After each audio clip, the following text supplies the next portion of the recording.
Hello and welcome. Putin is apparently lied to or not fully informed by his military about the progress of his so-called special military operation. We have reports about massive Russian losses in Crimea, close to Crimea, through stupidity by their commanders. We have reports about infighting in Russia, supposedly some parts giving positions of others even to the Ukrainians, complete madhouse there, while the Ukrainians try to advance further. A lot of information's in this situation report, so let's dive right in.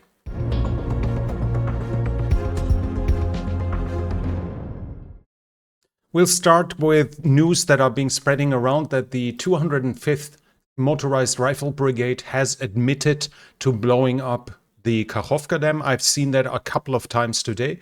We miscalculated a little, and the consequences of such uncontrolled action will soon lead to significant losses of territories. So basically, they are admitting that they blew up the dam, and this will lead to them losing some of the territory there. The problem is, though, I have not seen anyone showing me who is actually running that channel.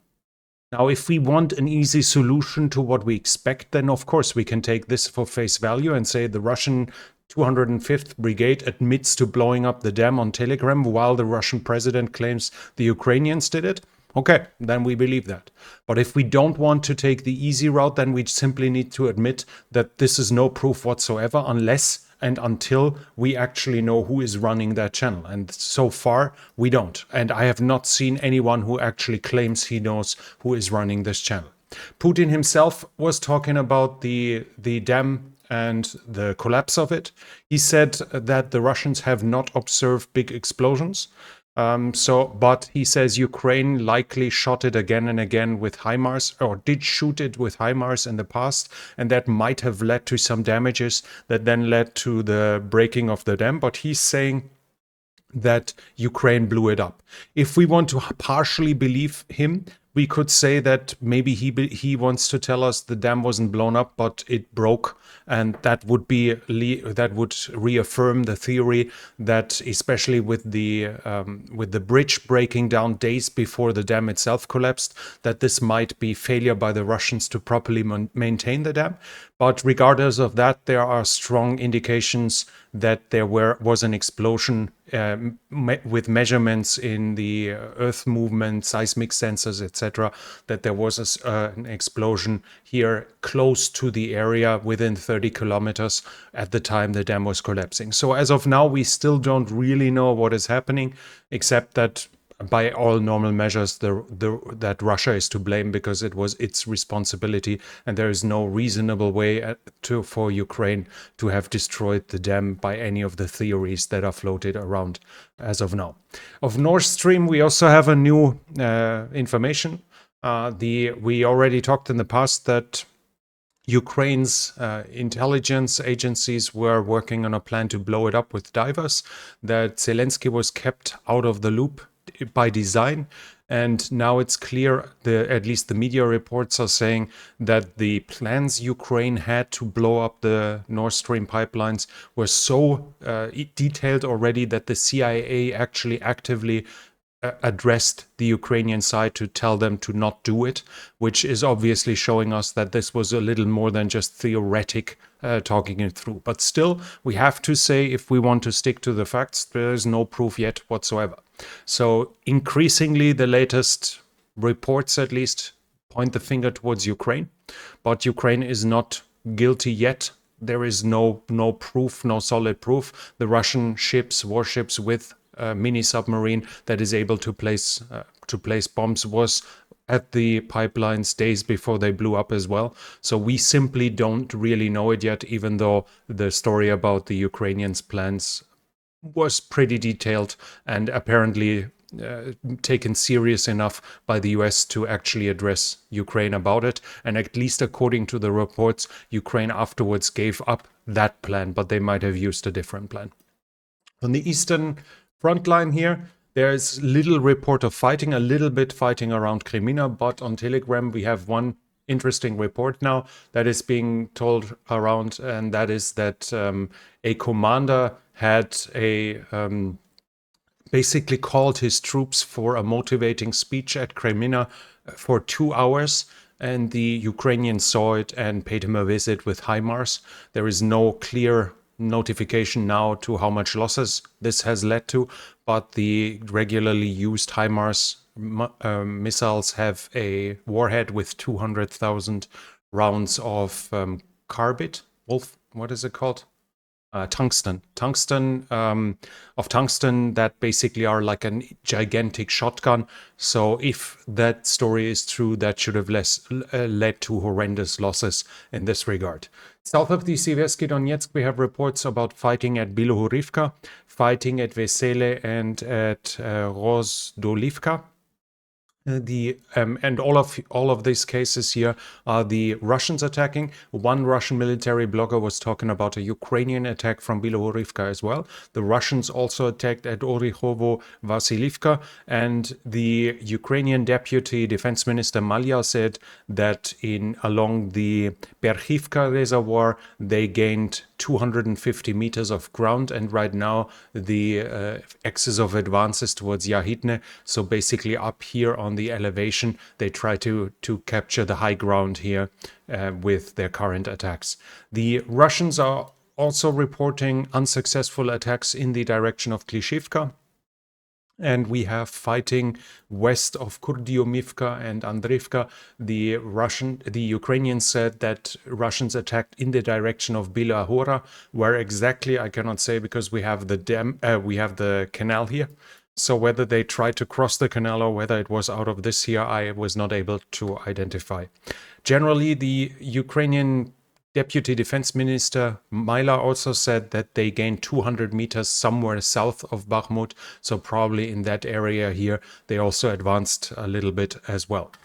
In Avdiivka and Marinka, there are also Russian attacks reported, so the Russians are still attacking in some areas of the front line.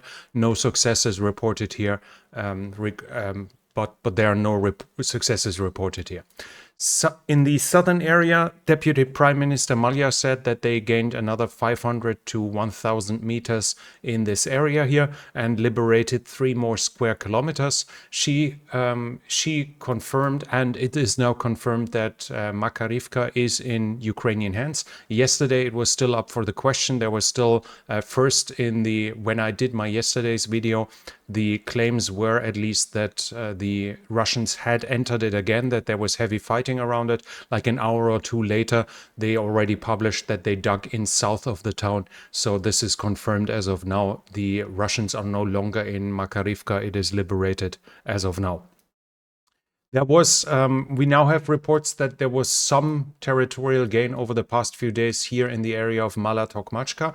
This is not completely unimportant. This was the area where the Ukrainians suffered their losses in modern Western equipment. So Bradley, the Leopard 2Rs, and the Leopard 2A6 that they have lost there. Yesterday, there was this video was published of the Russians claiming that they captured the tanks. Technically, they probably did, but it is highly unlikely that they were actually able to salvage it. And with advances here, it increasingly seems that the position, while it might be under Russian fire control, it is in front of the Russian defensive lines. So for them to salvage the tanks will be fairly difficult over the next days. So the Ukrainians might actually still have a chance to advance and recapture the equipment and get it to repair it this way. There are also reports about Ukrainian attacks here at Lobkove, but that was more or less it from the offensive activity. We have an image here of how the Kakhovka reservoir is emptying out because of the destruction of the dam. This might obviously offer the Ukrainian side some opportunities in the near future, but it has to be said that the bottom is probably muddy and offers barely any concealment or cover. So advancing through it is not that piece of cake as it might appear to some. And we have, as the water is rescinding, I think is the word, we now have images here of mines appearing. Those are mines against amphibious landings. We see it here. It's actually it's meant to be underwater, and that long spike doesn't have that much resistance. So it's meant for both landing boats, amphibious tanks, etc., to hit the spike and move it and then start the explosion. But even supposedly swimmers or somebody wading in can trigger the mine and blow himself up and everything around him in this regard. So this is examples. We've seen it in the past that the Russians were laying them, but now obviously with the dam emptying out, we see those mines appearing out in the open. Generally, when we talk about the developments along the front line, the spokesperson of the General Staff of the Ukrainians, Andriy Kovalev, said that they liberated 100 square kilometers since the beginning of the offensive. Funny enough, Prigozhin claimed no, 100 is not enough. They actually liberated more than that. Now the reports are that heavy rain in this area here is hindering further Ukrainian progress. That is also being mentioned in connection with those tanks that were shown yesterday in the video, as the ground is too muddy, so getting out those heavy IFVs, heavy AFVs will be fairly difficult in this area. The Ukrainians supposedly used the time for both demining. There were particular in this area here that they are demining to advance further east here, as well as there are reports about demining happening south here of Orikhiv in the area, and they are doing counter-battery fire during that time to take out the Russian artillery, which causes them a lot of problems. And we have an example here of how they took out almost a complete battery with different operations. As soon as they identify it, they now use HIMARS to take out artillery pieces. This here should show a HIMARS hit, at least from what I've seen in the past, or whether or not is not completely clear. The stream technician wants to show up. Anyone who has cats knows that this is an issue. And by the way, he made me tape the microphone, as you can see here with the green tape. He made me tape it because he was the culprit that managed to turn off the microphone volume now and then. So I hope I fixed that problem now.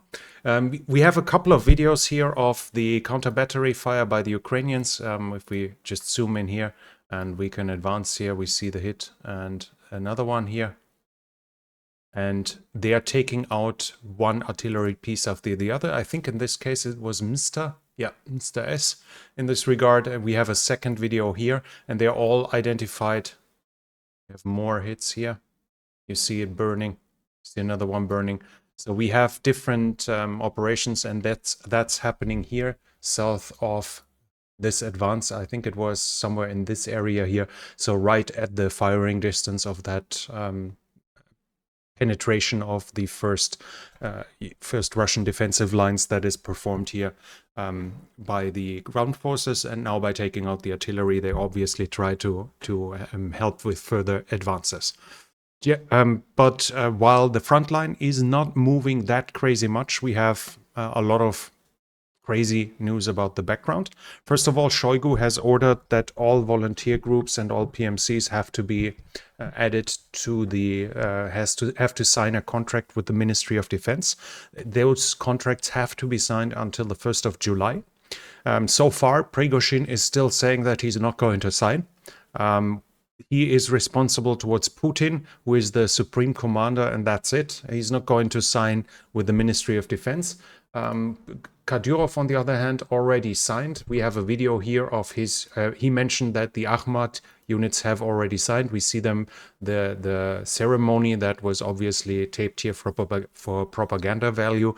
We see that happening here. How that is even necessary would be a different question, because aren't the Ahmad units supposedly part of the Rosgvardia, so in the regular structures anyways, but whatever.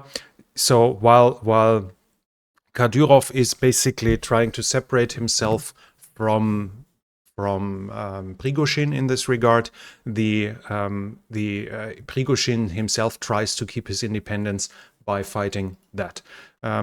He is also saying that Kadyrov is saying Prigozhin is doing insubordination towards Putin by not following orders, etc. And there are always, now we get additional reports about more and more volunteer units that have already signed up. Supposedly that is necessary too, so they have to, they can get the veterans benefits and like medical benefits and all of this. But obviously the big issue with this will be to unify command and allow for easier control of the forces. It was an absolute disaster so far and unworthy of any professional military to think that you have basically warlords along half of the front line that do whatever they want right now. Putin said that Russia has gained 150 contract soldiers as well as 6,000 volunteers since January.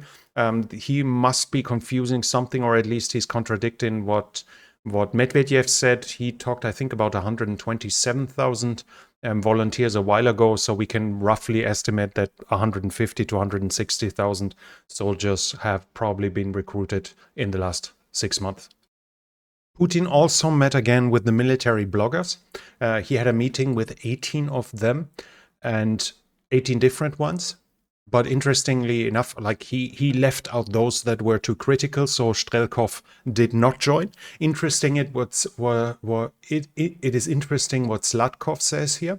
Slatkov was participating in that meeting, and he explains what happened and that everyone was allowed to ask questions and so on. And then he mentions the president, both in the first part and the second, marked a lot in a notebook and commented several times, "Wow, I didn't know about that. This is the first time I hear about this. Today I will call the Ministry of Defense and discuss it with them." This is typical for autocratic systems, that your personal well-being and the progress of your career will depend on how much your superior, and in the end how much the dictator likes you. So we can take this as an example that obviously a lot of the informations that is being taken up at the front lines through those military bloggers is not known to Putin, because the Ministry of Defense is not progressing those informations, is not moving it up the chain of command until Putin. Not a great sign for the Russian side to have this happening here, at least if we interpret it in this way. We also have Putin also said that nothing has changed about the goals for this war, about the war goals in this regard. In those conversations, he mentioned that the treaty with Ukraine negotiations basically make no sense unless Ukraine accepts the reality on the ground. So for us, it means unless Ukraine capitulates, there is no way for a settlement with a contract anytime soon. He also said that Russia right now has enough soldiers for their needs, so there is no mobilization planned as of now, even though some are calling for it in the military blogosphere. But he also mentioned that those who were called up in September have no date when they will be released. So basically for them, it means their only options are victory in the war, invalidity, I think it's called, like basically being maimed and being taken out of the military that way, or by dying. He said that the extension of martial law over the whole country is not necessary. That was also called for by some military bloggers. And he claimed that Ukraine has lost 160 tanks since the beginning of the counteroffensive. Russia on its side only 54. So if that's not a translation error, which simply takes any armored fighting vehicle, any AFV as a tank, that would be an indication that Russia at the very least has lost 54 tanks since the beginning of the counteroffensive, which should be more than I have seen anywhere being proven. But again, there is at least the possibility that he could simply take anything that is halfway armored as a tank and thus mention it in this way. He also emphasized that volunteer units and PMCs have to sign contracts with the Ministry of Defense to make sure they are supplied and they are taken care of. And then we have, it's getting absurd in the political sphere. We have here, this is the colonel that was arrested by Wagner troops. And he said that Wagner has given the information where Adam Delmichanov is. He is I think the cousin of Ramzan Kadyrov and his right-hand man. And he was after that attacked by the Ukrainians with artillery and either killed or heavily injured. The in between though, then this got steam everywhere, and since then, for instance, we had this weird message by one of these units that they are leaving Marinka to look for him, and whatever these row of smileys of emojis here meant, which made barely any sense. There was also a posting from Kadyrov asking for help and that he's going to look for Delmikhanov. And he was even asking the Ukrainian intelligence to give him information so he can find him. So they should tell him where they used artillery. A complete madhouse in the last few hours that happened in this regard. And now we have the information that supposedly Delmikhanov is alive and not even wounded. Kadyrov has said that. And this was all like...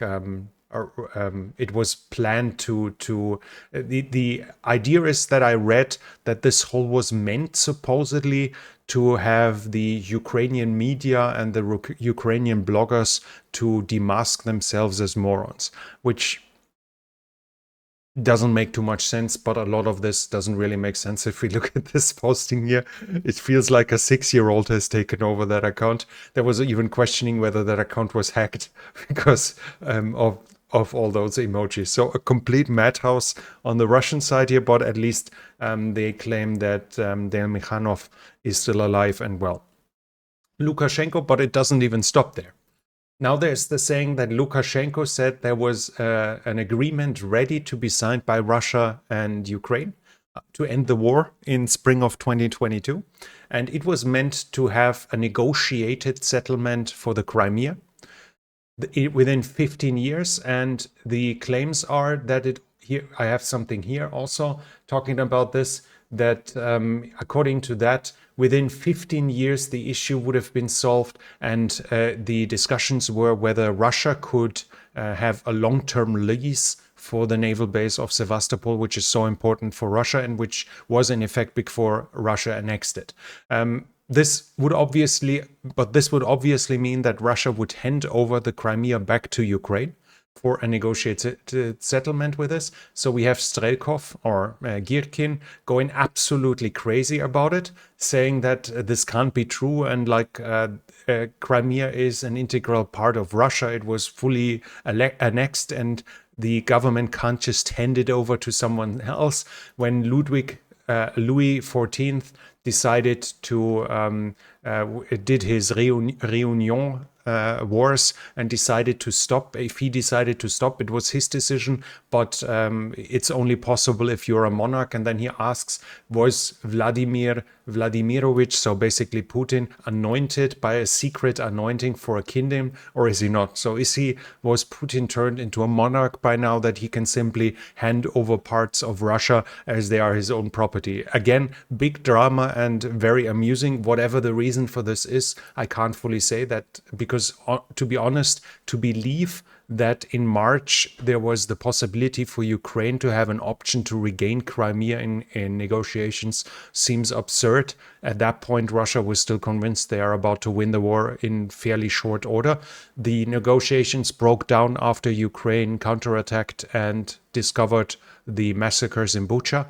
So there was no more ground for negotiations there with after the behavior that was shown in Bucha, but that before that there was an actual window of opportunity for Ukraine to regain Crimea seems absurd, at least in retrospect. So while we have a lot of drama on the background, we have some interesting informations about the support for Ukraine as well. First, we have Riba mentioning that Ukraine is now using S-200 air defense systems as ground-to-ground missiles. The S-400 is like the predecessor of the S-300 and was in Ukrainian use. It is no longer in operational use for a couple of years, or at least it was until the war. And its missiles have a range of up to 300 kilometers, at least theoretically from what I found. So there might be an option for them to use them like ballistic missiles. That would explain maybe the mentioned Rim 2 ballistic missile attacks in the past, where there was always the question into what degree Ukraine actually has the capacity to build additional missiles for its system that was only in a prototype status before the war. Regardless of that, Riba was mentioning that they're using it, and this leads to poor accuracy, as obviously those missiles aren't really meant for precision strikes. From Switzerland, we have the news that the first Chamber of Parliament, I think it was passed by the sale of 25 Leopard 2 A4s to Germany. They are meant for Germany, but they will allow, not directly for Ukraine, but obviously Switzerland tries to keep its neutrality, but they will allow Germany to refurbish the tank and then give them to other Leopard 2 users, who then can give those tanks to Ukraine to without having a capacity loss in their defense capabilities. And we have here Wall Street Journal mentioning that Raytheon is increasing the production of the Patriot missile and that they are going to hand over 5 more systems next year. So additional air defense is coming towards Ukraine. Right now we have the news that the 41 Australian FA-18 Hornets are currently being checked whether they can be handed over to Ukraine. They are up for discussion for like 2 weeks now, and supposedly now they are actually being checked in storage to in what shape they are and how much work they still need to be handed over to Ukraine. From the Netherlands, we have news that the government is buying 4 Vera NG radar systems with 400 kilometers of range to hand over to Ukraine as well. So the government buys new systems to sell them. And finally, we have some imagery, funny to interesting. What we see here is an example of the Leopard 2 2A6 in Ukrainian use, and we can see the strength of this system compared with the Soviet models that they use. It's shooting from movement, and now it's moving back and forth, and unlike most of the Russian Soviet systems, it actually has a reverse gear that is good for more than parking and thus reversing back. And we were seeing here to withdraw, it was laying a smoke screen to allow for its retreat. We have here an interesting video that was taken from a Russian drone. It shows us a Ukrainian T-72B3 that was likely captured, which is hit by a Lancet, and it seemed to actually push a Max Pro backwards. It seems like this was intended to recover it, to recover a damaged vehicle. I think there's still a crewman on board, but after that hit, they might have lost their orientation or something like this. And here you can see the consequences of having a crewman in the driver in the front without a rear view, and he's actually driving completely on the Max Pro and crushing it in this video. So what we've seen here seems to be an attempt to help recover that damaged MRAP by pushing it back in this video. And we have a video here of Ukraine's mechanized forces in advance. Okay, that's a funny video that's being spread around of Ukrainian soldiers apparently using some not quite regular military gear to drive around here, which I found kind of funny. And finally, we have a picture here of a Ukrainian Gvozdika, which is not a real one, but it's a decoy. And as we can see, it's fairly well made. High quality, it looks like the real deal, and it forced the Russians to use up a Lancet drone, as we can see here, and it even seems like they could probably mostly reassemble it for the next use again. That was it already from me for now. As soon as something important happens along the front line, I will make additional videos here on this channel. If you liked it so far, please hit the thumbs up to help with the algorithm to show YouTube that you like this video. Also, leave a comment what you think about the Russian infighting that Prigozhin supposedly tells the positions of Kadyrov's cousin, so the Ukrainians can shell it and things like this. This should have an effect on the combat effectiveness. Leave your comments, leave your opinions in the comment section. And if you're new here, I would like to invite you to subscribe to the channel and hit the bell icon so you don't miss future videos. This channel is only possible because of the support from viewers like you. If you'd like to support the channel, you can do so by the means in the description. Thank you very much for everyone already supporting the channel. That's it from me for now. Thank you for watching, and I'll be back.